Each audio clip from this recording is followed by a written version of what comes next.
chora. Chita chora, chita chora. Chita chora, chita chora. Chita chora, chita chora. Chita chora, chita chora. Chita chora, chita chora. Chita chora, chita chora. Chita chora, chita chora. Chita chora, chita chora.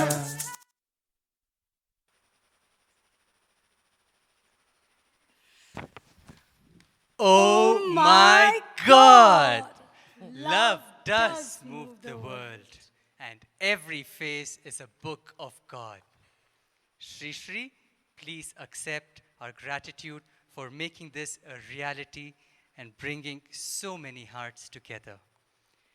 As we come to the close of this memorable evening, Shri Shri, can we invite you to leave us with your message? Every face on this earth is book of the universe, book of God. Everybody is a fountain of love. Let this love be expressed.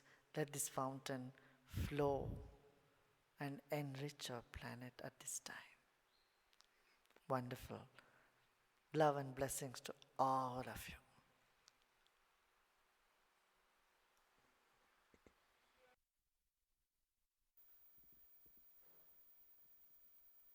Shri Shri, on behalf of the entire world which was online with you today, a big ton of gratitude and a big hurrah to the global team of volunteers who was involved in putting this memorable evening together. Jai Gurudev.